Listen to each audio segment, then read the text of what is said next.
ഇപ്പോൾ medical ഷോപ്പിലും MDMA സുലഭം. വളരെ എളുപ്പമായ കാര്യങ്ങൾ. അതാരും പ്രതീക്ഷിച്ചില്ല. ഏതായാലും എക്സൈസ് സി അനിൽകുമാറും സംഘത്തിൻ്റെ ആ ഒരു ക്യാച്ച് അഭിനന്ദിക്കാതിരിക്കാൻ കഴിയില്ല. നെടുമങ്ങാട് ജില്ലാ ആശുപത്രിയുടെ എതിർവശത്ത് കുറക്കോട് ഒരു മെഡിക്കൽ ഷോപ്പുണ്ട്. രാവും പകലും പ്രവർത്തിക്കുന്ന മെഡിക്കൽ ഷോപ്പാണ്. വി കെയർ ഫാർമസി എന്നാണ്. അവിടെ ഏതായാലും എക്സൈസ് സർക്കിൾ ഇൻസ്പെക്ടറും അദ്ദേഹത്തിൻ്റെ അസിസ്റ്റൻ്റ് ഇൻസ്പെക്ടർ രഞ്ജിത്തും അദ്ദേഹത്തിൻ്റെ പ്രിവൻറ്റീവ് ഓഫീസർ അജിമുദ്ദീനും രാജേഷും വനിതാ സിവിൽ ഓഫീസറും മഞ്ജുഷ എല്ലാവരും കൂടെ ചേർന്ന് ഒരു റെയ്ഡ് അങ്ങ് നടത്തി. കാരണം അവർക്ക് ഇൻഫർമേഷൻ കറക്റ്റായിരുന്നു. കാരണം രാത്രിയും പകലും ആവശ്യത്തിന് കടയിൽ വിളിച്ചാൽ അത് തുറക്കും, MDMA സപ്ലൈ ചെയ്യും. നമ്മൾ വിചാരിക്കും എമർജൻസി മരുന്നാണെന്ന്. ഇത് കുറേ നാളുകളായിട്ട് അവിടെ നടക്കുകയായിട്ട് എനിക്ക് തോന്നുന്നത്. ഏതായാലും എക്സൈസിൻ്റെ ആ പിടുത്തം നല്ല ഒന്നാന്തരമായി എന്നേ പറയാൻ ഒക്കുള്ളൂ. കാരണം ആ മെഡിക്കൽ ഷോപ്പ് ഇനി പൂട്ടണം, പെർമനൻ്റായിട്ട് പൂട്ടണം. ഒരു കാരണവശാലും അതിനി തുറക്കരുത്. കാരണം നമുക്ക് അസുഖത്തിന് മരുന്ന് വാങ്ങാൻ ഓടിച്ചെല്ലുന്ന മെഡിക്കൽ ഷോപ്പുകളിൽ കുട്ടികൾക്ക് ഓടിച്ചെന്നാൽ അവർക്കും ലഹരി പദാർത്ഥം കിട്ടുക. അവിടെ പരിശോധിച്ച് കഴിഞ്ഞപ്പോൾ ഏകദേശം 1.5 ഗ്രാമോളം MDMA ചെറിയ ക്യാപ്സൂളിനകത്ത് പ്ലാസ്റ്റിക് കവറിനകത്ത് അവിടെ സൂക്ഷിച്ചിരിക്കുന്നതാണ് കണ്ടെത്തിയത്. ഏതായാലും ഡ്രഗ്സ് കൺട്രോളർ ഈ ലൈസൻസ് ക്യാൻസൽ ചെയ്യുമെന്ന് തോന്നുന്നു. അത് സീൽ ചെയ്തിട്ടുണ്ട്, അടച്ചിട്ടുണ്ട്. വി കെയർ ഫാർമസിയിൽ ഇനി അത് തുറക്കാൻ പാടില്ല. മറ്റൊരാൾക്കും ഇത് കൊടുക്കാനും പാടില്ല.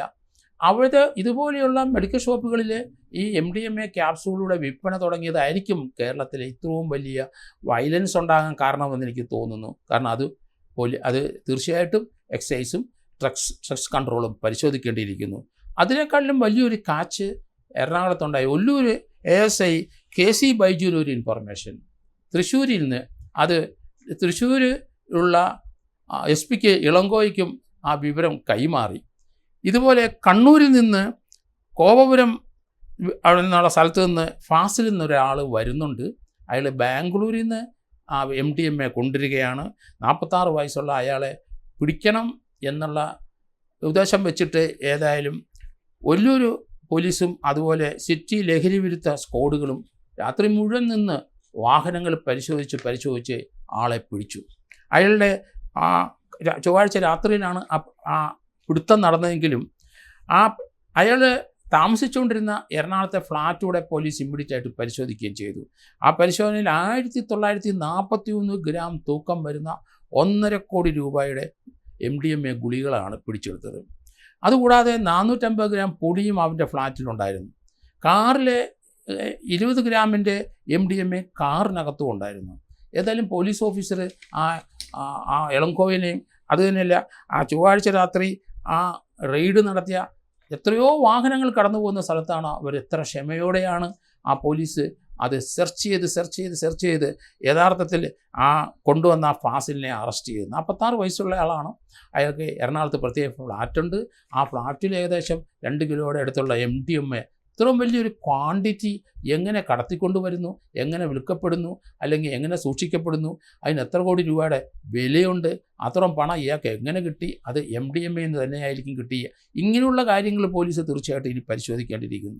കേരളത്തിൽ വ്യാപകമായി MDMA വിൽക്കുന്നത് അത് നമ്മൾ ശ്രദ്ധിച്ചിട്ടുണ്ട്. അത് പോലീസിനറിയാം, എക്സൈസിനറിയാം, കേരളത്തിലെ എല്ലാ ജനങ്ങൾക്കും അറിയാം. സുലഭമാണിത്.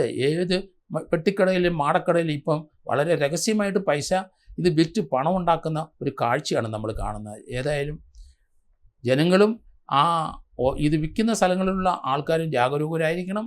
നിങ്ങൾ തീർച്ചയായിട്ടും അത് നിങ്ങളുടെ പേരില്ലാതെ തന്നെ എക്സൈസിനോ അവിടുത്തെ പോലീസിനോ ഒരു എഴുതി അറിയിച്ചാലും മതി.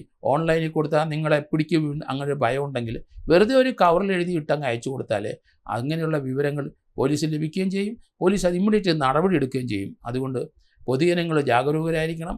MDMA ലഹരി പദാർത്ഥം കേരളത്തിലെ എല്ലാ മുക്കിലും മൂലയും സുലഭമാണ്. നമുക്കിത് തച്ചുടച്ചേ പറ്റുള്ളൂ. അതുകൊണ്ട് പോലീസിനൊപ്പം എക്സൈസിനൊപ്പം പൊതുജനങ്ങളും കൈകോർത്ത് വേണം മുന്നോട്ട് പോകാൻ.